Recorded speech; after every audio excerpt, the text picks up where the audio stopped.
ఈరోజే జ్యేష్ఠ పౌర్ణమి. జ్యేష్ఠ పౌర్ణమిని ఏరువాక పున్నమి, ఏరువాక పౌర్ణమి అని పిలుస్తారు. ఎంతో పవిత్రమైన విశేషమైన రోజు ఇది. మరి ఇంతటి విశేషమైన రోజు ఈ కథను విన్నా, చదివినా, చెప్పినా, వినిపించినా జన్మల పాపాలు తొలగి కోటి జన్మల పుణ్యం వస్తుంది. కష్టాలు, బాధలు, దోషాలు తొలగిపోతాయి. మీరు పట్టిందల్లా బంగారమే అవుతుంది. రాజయోగం పడుతుంది. కాబట్టి ఎంతో విశేషమైన ఈ రోజు తప్పకుండా వినాల్సిన ఆ కథ ఏంటో ఇప్పుడు ఈ వీడియోలో తెలుసుకుందాం. జ్యేష్ఠ పౌర్ణమిని ఏరువాక పౌర్ణమి అని పిలుస్తారు. రైతులు భూమి పూజ చేసి వ్యవసాయ పనులు ఈ రోజే ఆరంభిస్తారు. అందుకే దీనిని ఏరువాక పున్నమి అంటారు. పంచభూతాత్మకమైన ప్రకృతిని దైవంగా ఆరాధించడం భారతీయుల సాంప్రదాయం. భూమిని భూమాతగా మనం కొలుస్తాం. వ్యవసాయం మానవ మనుగడకు జీవనాధారం. అందుకే దీనిని యజ్ఞంలాగా పవిత్రంగా భావించి పూజిస్తాం. ఈ ఏరువాక పౌర్ణమి రోజు రైతులు ఎడ్లను కడిగి కొమ్ములకు రంగులు పూసి గజ్జెలు, గంటలతో అలంకరణ చేసి పూజిస్తారు. ఎద్దులకు భక్ష్యాలు సమర్పిస్తారు. మేళతాళాలతో ఊరేగిస్తారు. ఇంకా చెప్పాలంటే నాగలి సారించి పనులు ప్రారంభించడానికి మంచి నక్షత్రం జ్యేష్ఠమని జ్యోతిష్య శాస్త్రం చెప్తుంది.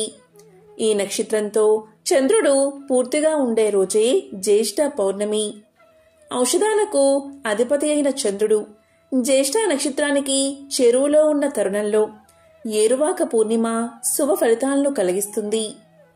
ఈ జ్యేష్ఠ పౌర్ణమి నాడు సత్యనారాయణ స్వామిని ఆరాధించడం ఎంతో ఉత్తమం. ఈ రోజున చేసే వస్త్రదానం విశేష ఫలితాలు కలిగిస్తుంది. జ్యేష్ఠ పూర్ణిమను జగన్నాథ పూర్ణిమ, స్నాన పూర్ణిమ, దేవసాన పూర్ణిమ అని పిలుస్తారు. ఇలా అనడానికి వెనుక ఒక విశేషముంది. పూర్వం ఇంద్రద్యుమ్నుడు అనే రాజు జగన్నాథ స్వామికి 108 కుంభాలతో చందనం కలిపిన నీటితో స్నానయాత్ర చేశాడు.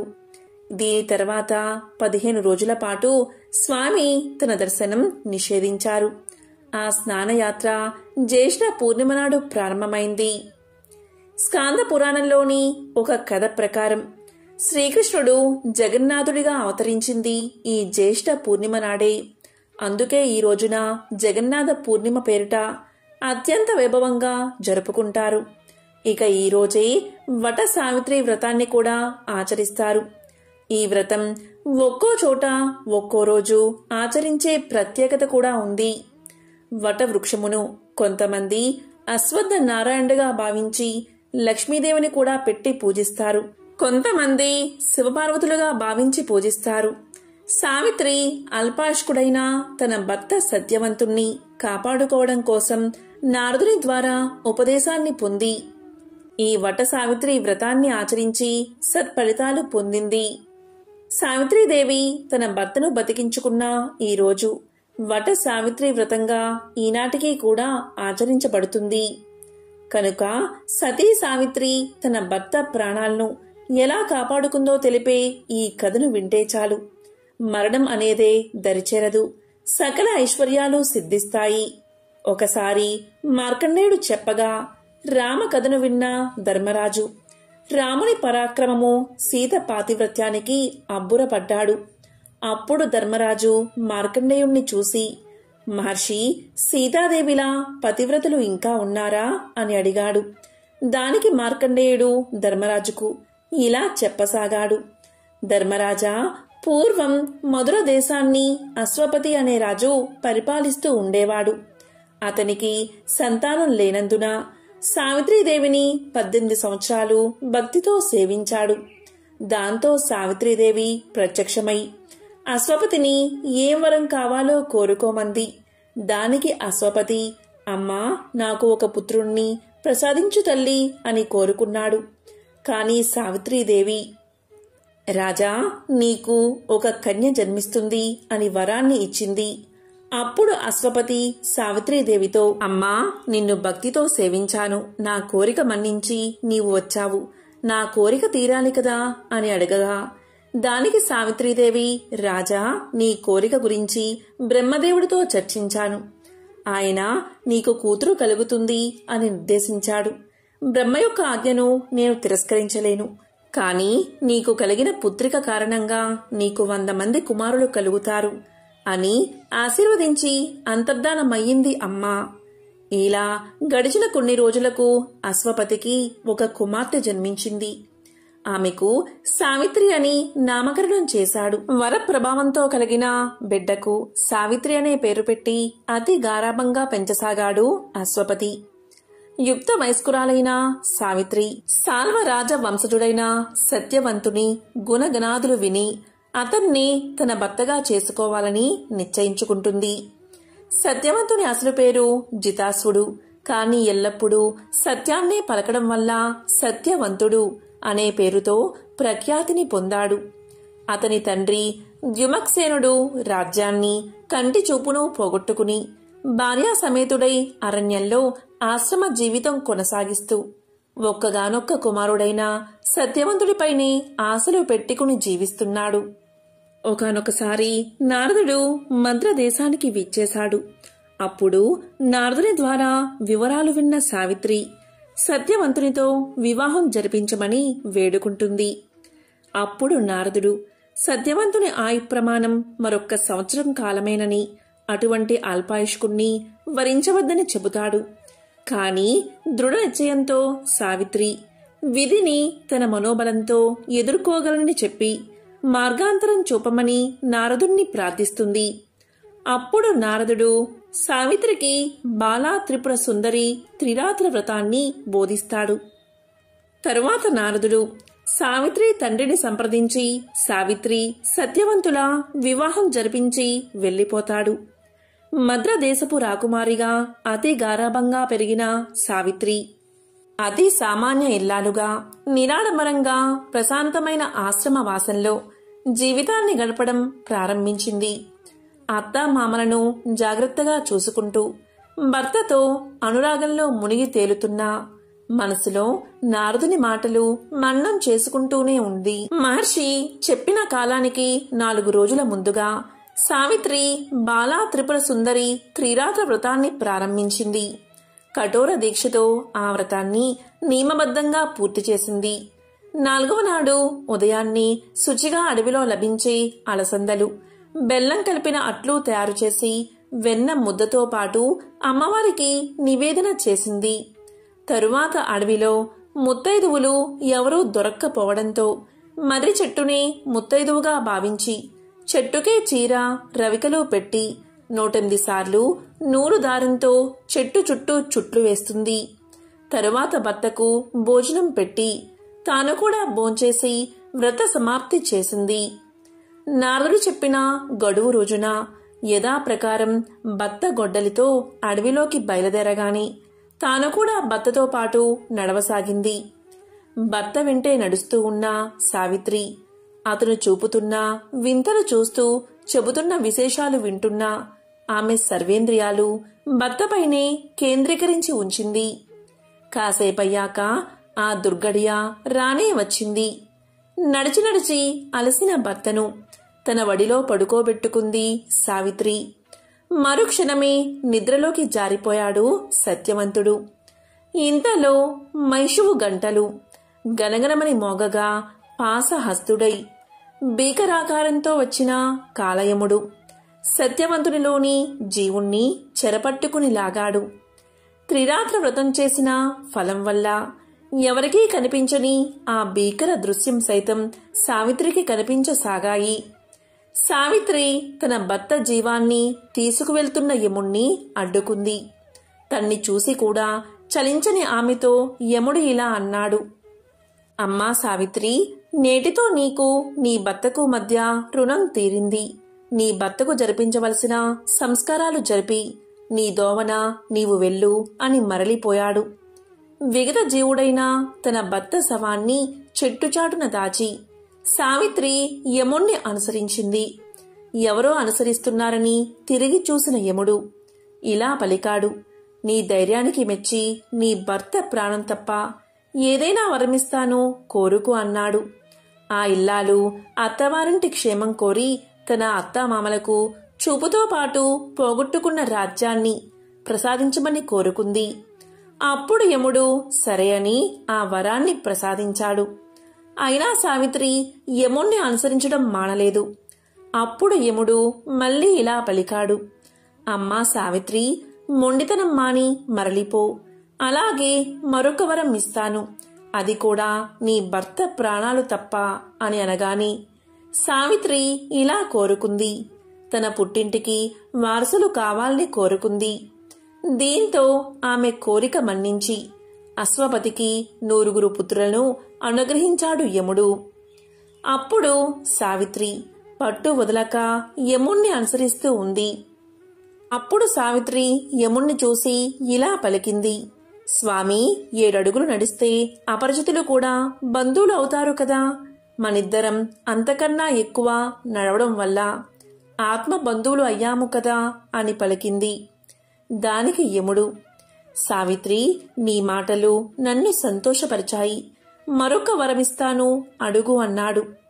అప్పుడు సావిత్రి, స్వామి, మీరు ఈసారి ఎట్టి నిబంధనలు విధించలేదు కాబట్టి నా సౌభాగ్యాన్ని నాకు ప్రసాదించండి అని వినమ్రంగా చేతులు జోడించి కోరింది. దానికి యముడు ఆమె వినయ విధేయతలను సమయస్ఫూర్తిని మెచ్చుకుని సత్యవంతుణ్ణి పునర్జీవితుణ్ణి చేసి వారిద్దరినీ దీవించాడు.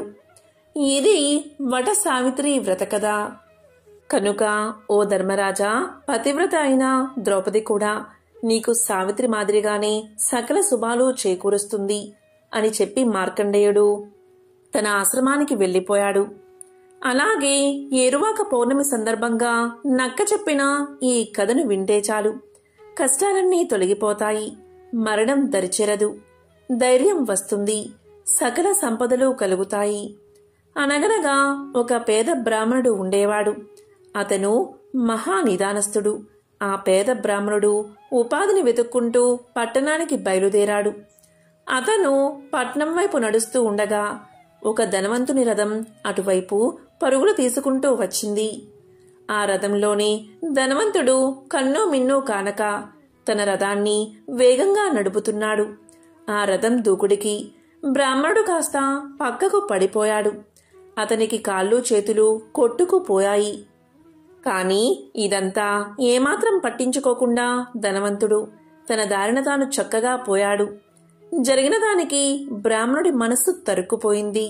తన ఒంటికి అంటిన దుమ్మును దులిపేసుకోగలిగాడే కాని మనసుకు అంటిన వేదన మాత్రం అతన్ని వదల్లేదు.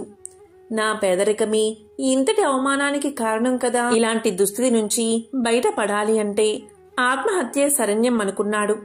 అనుకున్నది తడువుగా ఒక వస్త్రాన్ని తీసుకుని దగ్గరలో ఉన్న చెట్టు దగ్గరకు వెళ్లాడు. ఆ చెట్టుకు ఊరేసుకోవాలి అని అతని ఆలోచన. అతను ఆ ప్రయత్నంలో ఉండగా అక్కడికి ఒక నక్క వచ్చింది. ఆ పేదవాడు చేస్తున్న పని చూసి దాని మనస్సు తరుక్కుపోయింది. దాంతో ఆ నక్క బ్రాహ్మణుడితో ఇలా పలికింది, ఓ బ్రాహ్మణుడా, ఎంతో అదృష్టం ఉంటేగాని మనిషిగా పుట్టవు. అందులోనూ నిన్ను చూస్తే పండితుడిలాగా కనిపిస్తున్నావు. ఆత్మహత్య మహాపాపమని నీకు తెలియదా? భగవంతుడు మనిషికి 2 చేతులు ఇచ్చాడు. నీ చేతుల్ని చూస్తే నాకు ఎంత ఈర్ష్యగా ఉందో నీకు తెలుసా? ఈగలు వాలితే తోలుకోలేని పరిస్థితి నాది, ముళ్ళు గుచ్చుకుంటే తీసుకోలేని పరిస్థితి నాది. అలాంటిది నీ 2 చేతులతో ఎన్నో అద్భుతాలు సాధించవచ్చు. ఒక్కసారైనా ఆలోచించావా నీ పేదరికం నుంచి తప్పించుకునేందుకు? ఆత్మహత్య చేసుకోవాలని అనుకుంటున్నావేమో. డబ్బు ఉన్నంత మాత్రాన సంతోషం ఉంటుందని అస్సలు భ్రమించకు.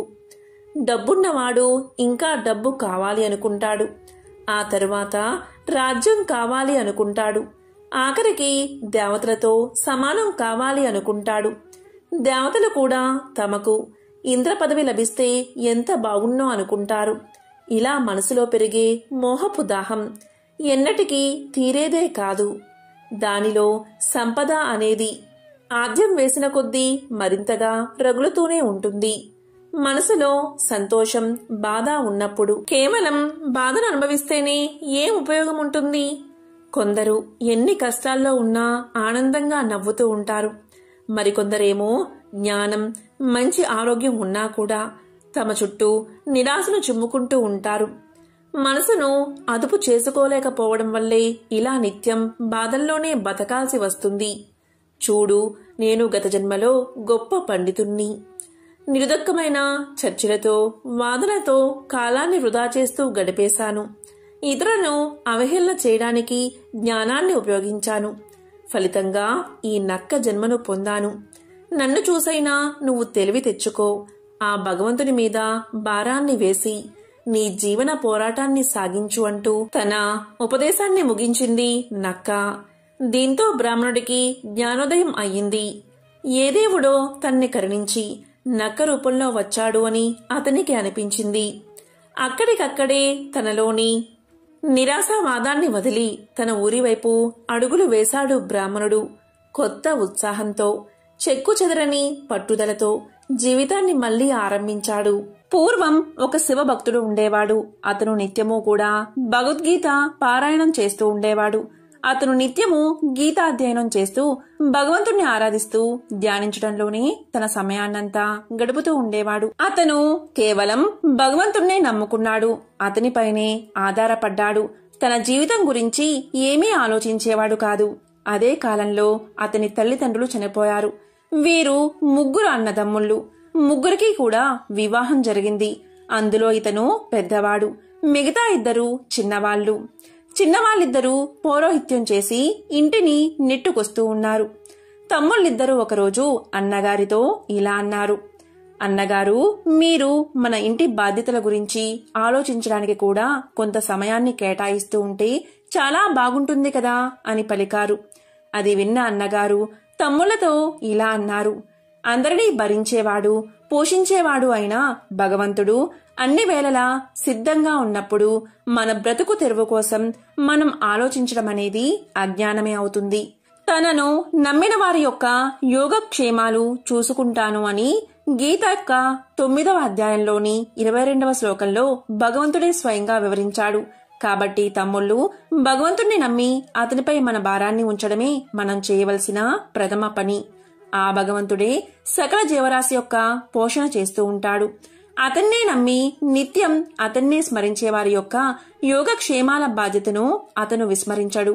కాబట్టి మనం గీతాధ్యయనం చేస్తూ అనునిత్యం ప్రేమపూర్వకంగా భగవన్నామ స్మరణలో ఉంటే చాలు అన్నాడు. దానికి తమ్ముళ్ళు ఇలా అన్నారు. అన్నగారు, మీరు చెప్పింది సబబుగానే ఉంది. కానీ జీవించడం కోసమైనా ప్రయత్నం చెయ్యాలి కదా. ఏ ప్రయత్నమూ చేయని వారికి భగవంతుడు స్వయంగా ఇంటికి వచ్చి అన్నీ ఇవ్వడు కదా అన్నారు తమ్ముళ్ళు. అది విన్న అన్నగారు తమ్ముళ్లతో ఇలా అన్నారు. దృఢ నిశ్చయంతో శ్రద్ధా విశ్వాసాలు ఉంటే భగవంతుడే స్వయంగా ఇంటికి వచ్చి అన్నీ ఇవ్వగలరు అన్నాడు. ఇక ఆ మాటలకు విసిగిపోయిన తమ్ముళ్ళు కొంచెం కోపంతో, అన్నగారు, కబుర్లు చెప్పడంలో ఖర్చు ఏమీ అవ్వదు. మేము సంపాదించి తెచ్చి పెడుతూ ఉంటే ఇల్లు గడుస్తుంది. మీరు ఇంట్లో ఉండి శ్లోకాలు చదువుతూ కబుర్లు మాత్రం చెబుతున్నారు. ఎంత కష్టపడితే డబ్బు కూడబెట్టాలో మీకేం తెలుసు? మా నుండి వేరుపడండి, ఇల్లు గడపండి, అప్పుడు తెలుస్తుంది ఎంత కష్టమో. ఏ ప్రయత్నమూ లేకుండా మీ పని ఎలా గడుస్తుందో అప్పుడు మేము చూస్తాము అన్నారు. అది విన్న అన్నగారు ధైర్యంగా, తమ్ముళ్ళు, చాలా సంతోషం. మీరు ఏది మంచిది అనుకుంటే అలాగే కానివ్వండి. నన్ను వేరు చెయ్యండి. నేను నా కుటుంబం ఎవరికీ భారంగా ఉండాలి అనుకోవడం లేదు. భగవంతుడు మేము ఎలా బతకగలమో ఆయనకి బాగా తెలుసు అని తమ్ముళ్లతో పలికాడు. దాంతో తమ్ముళ్ళు, ఇదే మంచిది. రేపు ఎవరి వాటా ఎంత వస్తుందో పంచేసుకుందామన్నారు.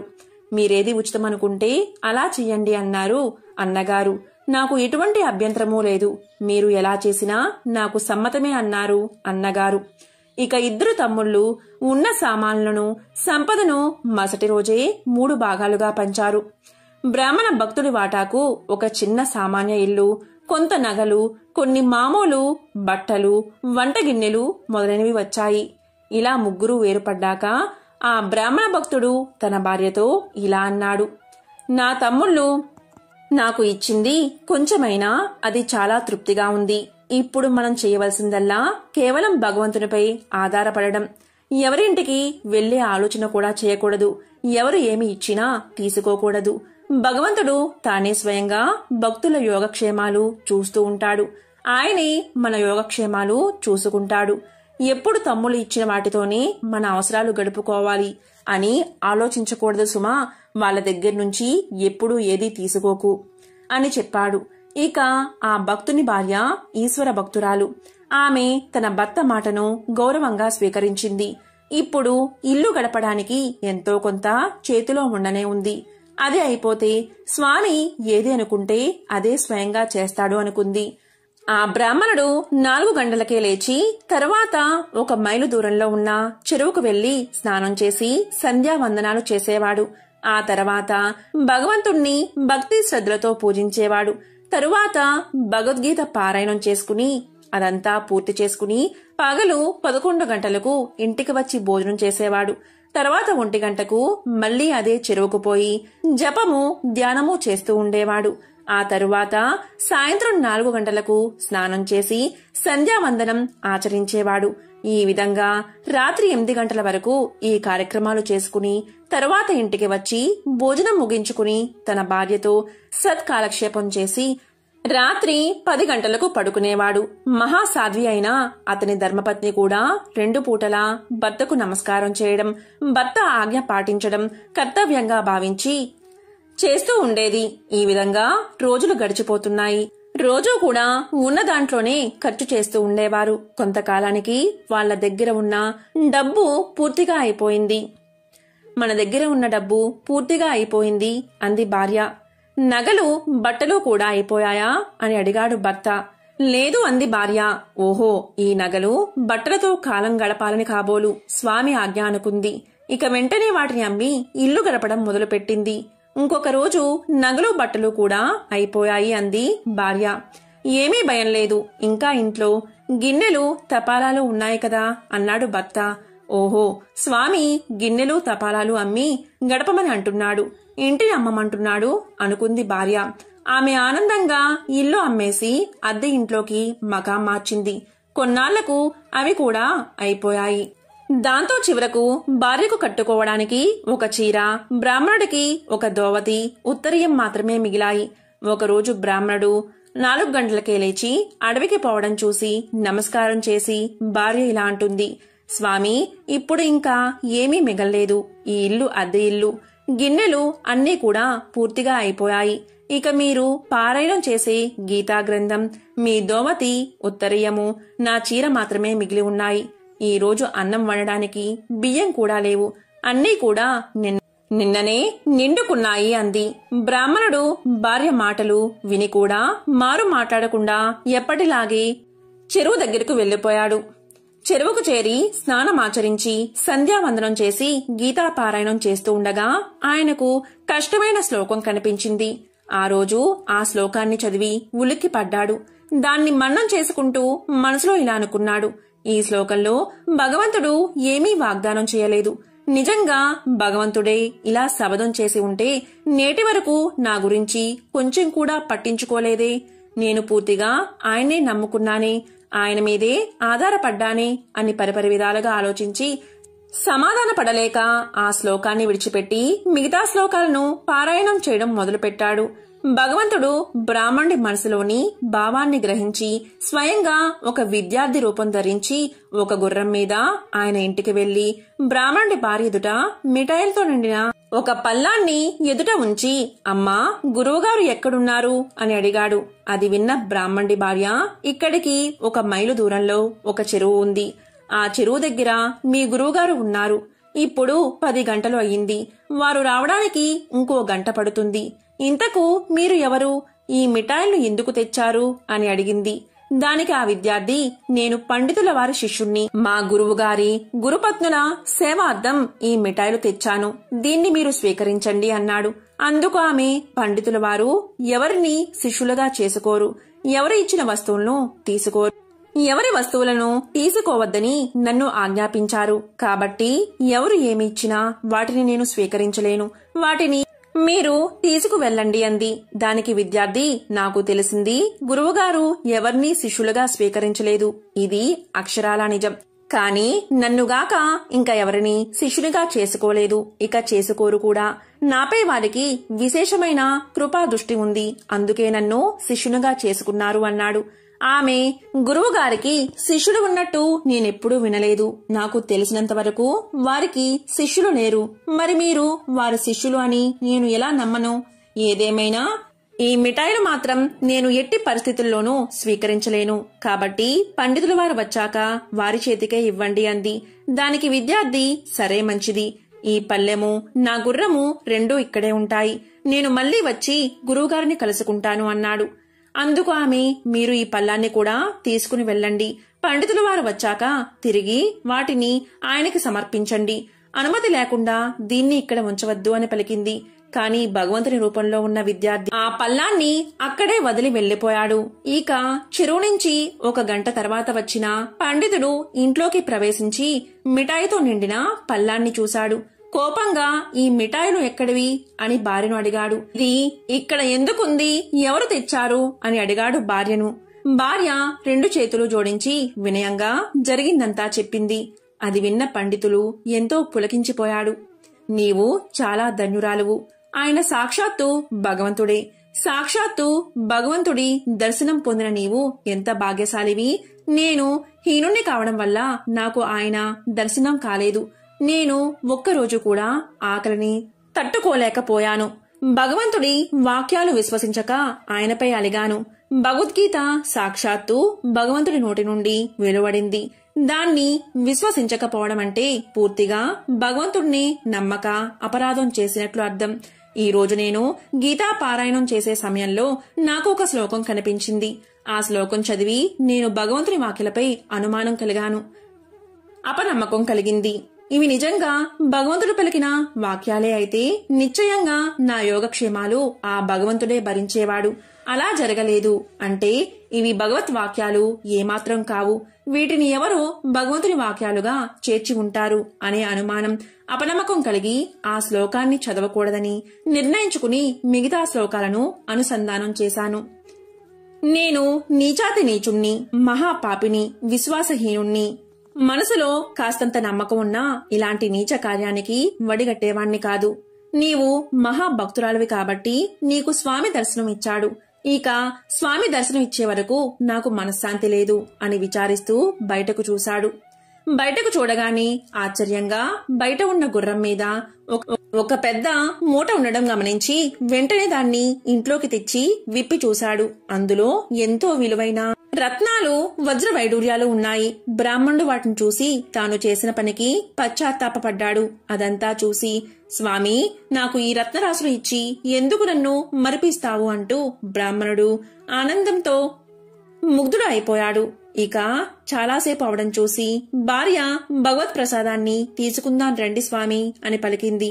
తాను వస్తానని స్వామి చెప్పి వెళ్లారు కదా, వారు వచ్చిన తర్వాత ప్రసాదాన్ని తీసుకుంటా అన్నాడు బ్రాహ్మణుడు. సాయంకాలమైనా స్వామి రాలేదు. ఇకనైనా ప్రసాదం తీసుకోండి రండి అని పిలిచింది భర్తని. అయినా వినలేదు. మళ్లీ భార్య ఎంతో వినయంగా ప్రసాదం తీసుకోండి స్వామి అని పిలిచింది. అయినా బ్రాహ్మణుడు ప్రసాదం తీసుకోలేదు. ఇక భార్యాభర్తలిద్దరూ ఏమీ తినకుండానే నిద్రపోయారు. రాత్రి 11 గంటలు అయింది. ఇంతలో ఎవరో తలుపు కొడుతూ, గురుమాత తలుపు తీయండి అమ్మా అని మధుర స్వరంతో పిలవడం వినబడింది. బ్రాహ్మణ దంపతులకు ఇంకా నిద్ర పట్టలేదు. గురుమాత అన్న మధురమైన కంఠస్వరం విన్న బ్రాహ్మణుడి భార్య ఉలిక్కి పడింది. ఆనందంతో ఉక్కిరి బిక్కిరై, స్వామి చూడండి, మీ భగవంతుడు వచ్చేశాడు అని పలికింది. బ్రాహ్మణుడు వెంటనే పరుగు పరుగున వెళ్లి తలుపు తీశాడు. భగవంతుని చరణాల మీద వాలిపోయాడు. భగవంతుడు అతన్ని తన హృదయానికి హత్తుకున్నాడు. ఆ సమయంలో బ్రాహ్మణుడి పరిస్థితి చాలా విచిత్రంగా ఉంది. అతని శరీరంపై వెంట్రుకలు నిక్కబొడుచుకున్నాయి. కళ్ళ నుండి నీరు కారుతుంది. గొంతు మోగబోయింది. అయినా ఏదో మాట్లాడాలని, స్వామి, నేను చేసిన పనికి నరకానికి పోకుండా మీ దర్శన భాగ్యాన్ని కలిగించారు. నా వంటి ధనదాహం కలవాడు నీచుడు మరొకరు ఉండడు. ధనం కోసమే మిమ్మల్ని ప్రార్థించాను, భజన చేశాను. అందుకే మీరు నాకు ఈ రత్నరాశులు ఇచ్చి సంతోషం కలిగించారు అన్నాడు. అప్పుడు భగవంతుడు, ఇందులో నీ దోషమేమీ లేదు. నీవు నా మీద ఆధారపడ్డావు. నేను రావడంలో ఆలస్యం చేశాను. ఇది నా స్వభావ దోషమే. అయినా ఇంతవరకు భోజనం ఎందుకు చేయలేదు అని భగవంతుడు పండితుణ్ణి అడిగాడు.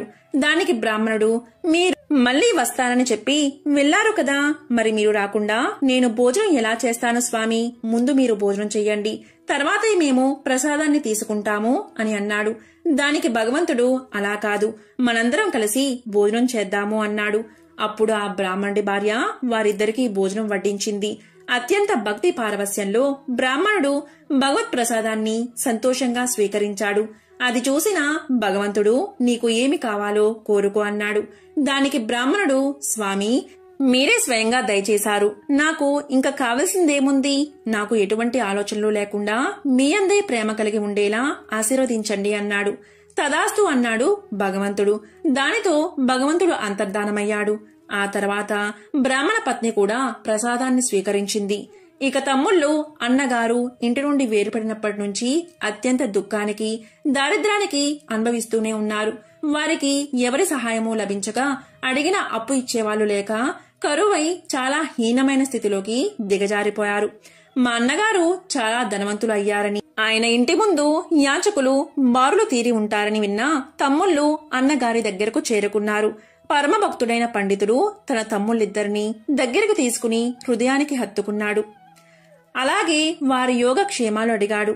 దానికి వారు, మీ వంటి సత్పురుషుల నుండి విడిపోయిన వాళ్ళం ఎలా క్షేమంగా ఉంటాము, మీకు మొహాన్ని చూపించే స్థితిలో కూడా మేము లేము, మాపై మీరు ఎంతో ప్రేమతో మమ్మల్ని ఆదరిస్తున్నారు అన్నారు తమ్ముళ్ళు. దానికి అన్నగారు, ఇలా అనకండి, మనందరం సహోదరులం, మనం ఎప్పటికీ వేరు కాలేము, ఇదేదో కర్మఫలం కాబట్టి ఇలా జరిగింది, మనం ఇంతకు ముందు ఎలా ఉండేవాళ్లమో ఇప్పుడు అలానే ఉండాలి, ఈ కనిపించే ఆశ్చర్యమంతా భగవంతునిదే, భగవంతుణ్ణి మనస్ఫూర్తిగా నమ్మిన వారి యోగక్షేమాలు ఆయనే చూసుకుంటాడు. పసివారు తన తల్లిదండ్రుల మీద ఆధారపడి నిర్భయంగా ఉండి వారి సంరక్షణ భారాన్ని ఎలా వహిస్తారో, అలాగే అంతకంటే ఎక్కువగా భగవంతుడు తన్ను నమ్మిన భక్తుల యోగక్షేమాలను స్వయంగా చూసుకుంటాడు, వారిని పాలిస్తాడు, పోషిస్తాడు, రక్షిస్తాడు. కాబట్టి తమ్ముళ్ళు, ఈ రోజు నుంచి ఎప్పుడూ కూడా ఆ భగవంతుని నామస్మరణలోనే గడపండి అన్నాడు. ఈ విధంగా ఆ ముగ్గురు అన్నదమ్ముళ్ళు కలకాలం ఆనందంగా సంతోషంగా జీవించారు. ఏరువాక పౌర్ణమిలోగా లేదా ఏరువాక పౌర్ణమి రోజు ఈ కథను ఎవరైతే వింటారో లేక చదువుతారో వారి జన్మజన్మల పాపాలు పోయి కోటి జన్మల పుణ్యం వస్తుంది, ఐశ్వర్యం పెరుగుతూ. పూర్వం బోధ చేస్తూ ఒక ముని దంపతులు ఉండేవారు. ఆ ముని చాలా ప్రతిభావంతుడు, సకల శాస్త్రాలు విద్యలో తెలిసినవాడు. ఆ ముని భార్య సాక్షాత్తు అన్నపూర్ణ. ఆమె శిష్యులను తన కన్న బిడ్డల్లాగా చూసుకునేది. ఆకలితో ఎవరు వచ్చినా లేదనకుండా వారి ఆకలి తీర్చేది. అలా ఒకనాడు ఆ ముని దంపతుల వద్దకు వసంతుడు అనే అనాథ వచ్చి శిష్యుడిగా చేరాడు. అతను బాగా చురుకైనవాడు, తెలివైనవాడు కావడంతో అతనికి గురువుగారు నేర్పించే విద్యలన్నీ కూడా ఇట్టే అబ్బేవి. వసంతుడు కొన్నాళ్లకే తన గురువుకు తెలిసిన విద్యలన్నీ పూర్తిగా నేర్చుకున్నాడు. ఇక అతనికి నేర్పడానికి తన వద్ద ఉన్న జ్ఞానం సరిపోకపోవడంతో తనకు గురువులైన వారి వద్దకు పంపించి మరీ విద్యాభ్యాసం చేయించాడు ఆ గురువర్యుడు. అయితే కొన్నాళ్లకే అతనికి నేర్పడానికి తమ వద్ద ఉన్న విద్యలన్నీ కూడా పూర్తయ్యాయని ఆ పెద్ద గురువులైన వాళ్లు కూడా తెలియచేశారు. ఇదిలా ఉండగా నిండు చూలాలైన గురుపత్ని ప్రసవించే సమయం రావడంతో వసంతుడు ఆశ్రమంలో అన్ని పనులు తానే చూసుకుంటూ తల్లితో సమానురాలైన గురుపత్నిని కాలు కింద పెట్టకుండా చూసుకుంటున్నాడు. ఆమెకు పురిటి నొప్పులు ప్రారంభం అయ్యాయి. ఆశ్రమం లోపల ప్రసవం జరుగుతూ ఉండగా వసంతుడు గుమ్మం బయటకు వచ్చి కూర్చున్నాడు. కాసేపట్లో లోపల నుంచి చంటి బిడ్డల ఏడుపులు వినబడ్డాయి. గురుపత్ని కవలపిల్లలకు జన్మను ఇచ్చింది. ఒక మగపిల్లవాడు, ఒక ఆడపిల్ల.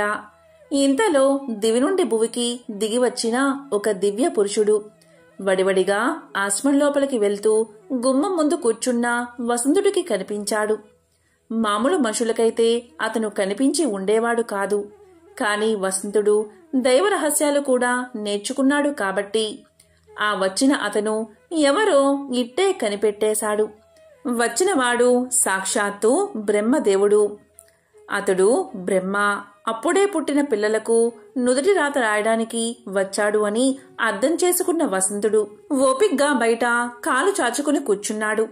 వసంతుడు బ్రహ్మ బయటకు రాగానే ఆయనకు ప్రణామం చేసి, స్వామి, మా గురువుగారి పిల్లల నుదుట ఏమి రాశారో దయచేసి సెలవు ఇవ్వండి అని వినమ్రపూరితంగా అడిగాడు.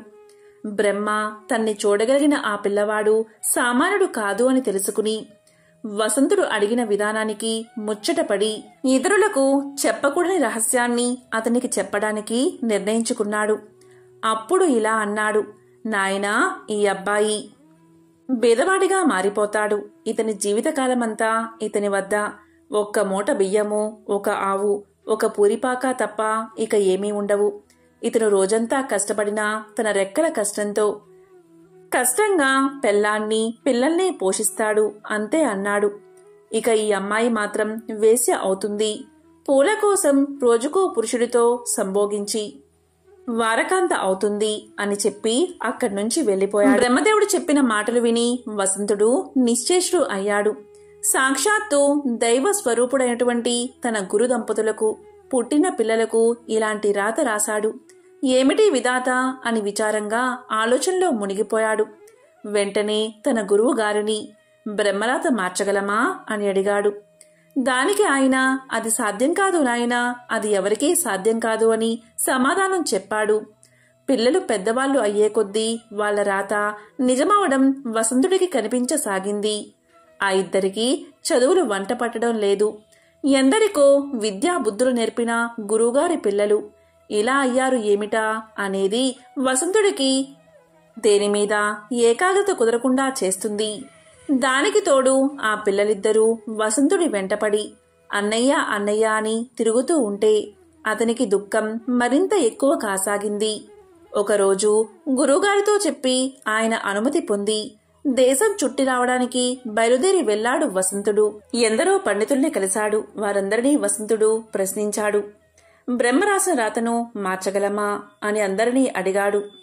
కాని అందరూ వసంతుడికి చెప్పిన సమాధానం బ్రహ్మరాత మార్చడం అసాధ్యమని, అది ఎవరితరమూ కాదని. అలా అతను అక్కడా ఇక్కడా తిరుగుతూ తన అన్వేషణ కొనసాగిస్తూ 20 సంవత్సరాలకు పైగా గడిపేశాడు. అప్పటికే గురువుగారి పిల్లలకు 25 ఏళ్లు వచ్చేశాయి. వసంతుడికి వాళ్ళు ఎలా ఉన్నారో చూడాలి అనిపించింది. ఆశ్రమానికి తిరిగి వచ్చాడు. అప్పుడు అక్కడ పరిస్థితి, గురువుగారి కుమారుడి పేరు శంకరుడు. అతను ఆ ఊరిలోనే కూలీ పని చేస్తున్నాడని, గురువుగారి కుమార్తె పేరు వసంతసేన. ఆమె దగ్గర్లోనే ఒక పట్టణంలో వ్యభిచార వృత్తిలో ఉన్నదని తెలుసుకున్నాడు. తనకు పుట్టిన పిల్లల దుస్థితి చూసి దిగులుతో మంచం పట్టి గురుపత్నులు మరణించారని కూడా తెలుసుకున్నాడు. అప్పుడు వసంతుడు బాగా ఆలోచించాడు. ముందు శంకరుణ్ణి వెతుక్కుంటూ వెళ్లాడు. వసంతుణ్ణి చూడగాని అన్నయ్య అంటూ బావురమన్నాడు శంకరుడు. చిన్న పూరిపాక, చిరిగిపోయిన దుస్తుల్లో భార్య, ఒక కొడుకు. ఇంట్లో ఎక్కడ చూసినా విలయ తాండవం చేస్తున్న కటిక దారిద్ర్యం. ఇది శంకరుడి పరిస్థితి. దీంతో వసంతుడు ఇలా అన్నాడు, తమ్ముడు, నువ్వు బాధపడకు, ఇప్పటినుంచి నేను చెప్పినట్లు చెయ్యి అన్నాడు. దానికి సరే అన్నాడు శంకరుడు. అన్నయ్య, ఇక నుంచి నువ్వు ఎలా చెప్తే అలాగే చేస్తాను అన్నాడు. అప్పుడు వసంతుడు, ముందు ఆ ఆవును తోలుకుని పట్నానికి వెళ్దాం పదా అన్నాడు వసంతుడు. ఏమీ మాట్లాడకుండా ఆవును తోలుకుని వసంతుణ్ణి అనుసరించాడు శంకరుడు. ఇద్దరూ నేరుగా పట్నంలోని సెంత దగ్గరకు వెళ్లారు. అక్కడ ఒక దళారి దగ్గరకు వెళ్లి ఆవును ఎంతకు కొంటావు అని అడిగాడు. తర్వాత అతడు చెప్పిన ధరకు అమ్మేశాడు వసంతుడు. శంకరుడికి ఏమీ అర్థం కాకపోయినా వసంతుడికి ఎదురు చెప్పలేదు. ఆవును అమ్మగా వచ్చిన డబ్బుతో వంటకు అవసరమైన సరుకులను, శంకరుడి భార్యకు పిల్లలకు కొత్త బట్టలు కొన్నారు. తిరిగి గ్రామానికి బయలుదేరి ఇంటికి రాగానే ఆ సరుకులతో వంట చేయించాడు. శంకరుడి భార్యా పిల్లలు ఆవురావురమంటూ ఆకలి తీర్చుకున్నారు. తరువాత వసంతుడు శంకరుడితో, తమ్ముడు, అన్నదానం చేద్దాం, ఆకలితో ఎవరు వచ్చినా లేదనకుండా వడ్డించు అన్నాడు. దీంతో శంకరుడు మారు మాట్లాడకుండా అలాగే చేశాడు. కాని శంకరుడు ఆ రోజు రాత్రి వసంతుడితో ఇలా అన్నాడు, అన్నయ్య, ఇంతవరకు ఆ ఆవు ఉంది కదా అన్న ధైర్యం నాకు ఉండేది. ఇప్పుడు ఉన్న ఆ ఒక్క ఆధారం కూడా పోయింది. దాన్ని అమ్మగా వచ్చిన ధనం కూడా అన్నదానానికే ఖర్చయిపోయింది. తెల్లవారితే ఎలా గడపాలో అని భయంగా ఉంది అన్నాడు. దానికి వసంతుడు, తమ్ముడు, నువ్వేమీ ఆలోచించకుండా సుఖంగా నిద్రపో. పొద్దునకి అంతా సర్దుకుంటుంది అని ధైర్యం చెప్పాడు. తీరా పొద్దున్నే లేచి తలుపు తెరిచి బయటికి వచ్చి చూసిన శంకరుడి ఆశ్చర్యానికి అంతే లేకుండా పోయింది. శంకరుడి ఇంటి ముందు ఒక ఆవు నిలబడి ఉంది. శంకరుడి ఆస్తి ఎప్పుడు ఒకే ఆవు అని బ్రహ్మ రాసిన రాత. పొల్లుపోకుండా ఉండడానికి రాత్రికి రాత్రి బ్రహ్మే స్వయంగా ఒక ఆవును తీసుకుని వచ్చి అక్కడ కట్టేశాడు. ఆ రోజు కూడా ఆవును తీసుకుని వెళ్లి సంతలో అమ్మి వచ్చిన ఆ డబ్బుతో అన్నదానం చేయించాడు వసంతుడు. తమ్ముడు, ఇక ఇలాగే ప్రతిరోజు క్రమం తప్పకుండా చేస్తూ ఉండు అని చెప్పి వసంతుడు అక్కడ్నుంచి వసంత సేనను వెతుక్కుంటూ బయలుదేరాడు. అన్ని దానాల్లోకెల్లా గొప్పదైన అన్నదానాన్ని క్రమం తప్పకుండా చేస్తున్నందున శంకరుడు తన జీవితంలో అనంతమైన పుణ్యాన్ని మూటకట్టుకున్నాడు. ఆ తరువాత వసంతుడు వాళ్ళను వీళ్లను అడుగుతూ వెళ్లి వసంతసేనని కలుసుకున్నాడు. వసంతసేన ఒక అవ్వతో కలిసి ఒక ఇంట్లో ఉంటుంది. ఆమె వసంతుణ్ణి చూడగానే బోరుమని ఏడ్చేసింది. అన్నయ్య, నేను మహాపాపిని. ఈ పాప పంకిలంలో కూలిపోయాను. మీలాంటి ఉన్నతుణ్ణి చూడ్డానికి నాకు అర్హత లేదు అని బావురమ్మంది. దానికి వసంతుడు, ఊరుకో చెల్లి, ఊరుకో. ఈ పాప పంకిలం నుండి నువ్వు బయటపడే మార్గాన్ని చెబుతాను. ఇక ఇవాల్టి నుంచి నేను చెప్పినట్లు చెయ్యి అన్నాడు. ఆమెను ఓదార్చాడు. దానికి సరే అంది వసంతసేన. ఆ రాత్రికి విఠలుడు ఎవరు వచ్చినా సరే 1,00,000 వరహాలు చెల్లించాల్సిందే. 1,00,000 వరహాలు చెల్లిస్తేనే లోపలికి ప్రవేశమని చెప్పమని అక్కడ ఉన్న వసంతసేనతో ఉన్న అవ్వకు చెప్పాడు.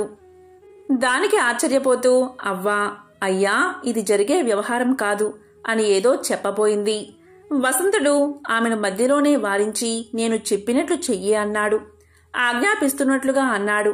ఆ రాత్రి 2-3 విడుదలు వచ్చి 1,00,000 వరహాలు అనగానే వెనుతిరిగి వెళ్లిపోయారు. అది వాళ్ళు ఊహించలేని మొత్తం. కాని అర్ధరాత్రి సమీపిస్తుంది అనగా ఒక మహాపురుషుడు మాత్రం 1,00,000 వరహాలతో వచ్చి ఆ రాత్రి వసంతసేనతో గడిపి వెళ్లాడు. ఆ మరుసటి రోజు రాత్రి కూడా అలాగే జరిగింది. తన రాత తప్పకుండా వసంతసేనకు దగ్గరకు వచ్చింది సాక్షాత్తు బ్రహ్మే అని వసంతుడికి తెలుసు. అలా బ్రహ్మ ఆమె దగ్గరకు రావడం వల్ల ఆమె మూటగట్టుకున్న పాపాలన్నీ కూడా నశించిపోయాయి. ఆమె జన్మ చరితార్థం అయింది. అలా వసంతుడు వాళ్ళిద్దరి చేత పుణ్యకర్మలు చేయించి గురుపత్నుల రుణం తీర్చుకున్నాడు. ఈ ప్రపంచంలో ప్రతి జీవి నుదుట తల రాసేది బ్రహ్మే. అయినా దాన్ని చక్కగా తీర్చిదిద్దుకునే శక్తిని, అవకాశాన్ని మాత్రం ప్రతి జీవికి ఇచ్చాడు అని దాన్ని నిరూపించాడు. అలా బ్రహ్మరాతను సైతం బ్రహ్మాండమైన రాతగా మార్చి చూపించాడు వసంతుడు. ఓం నమఃశివాయ. ఓం నమో నారాయణాయ. ఓం శ్రీ మాత్రే నమః.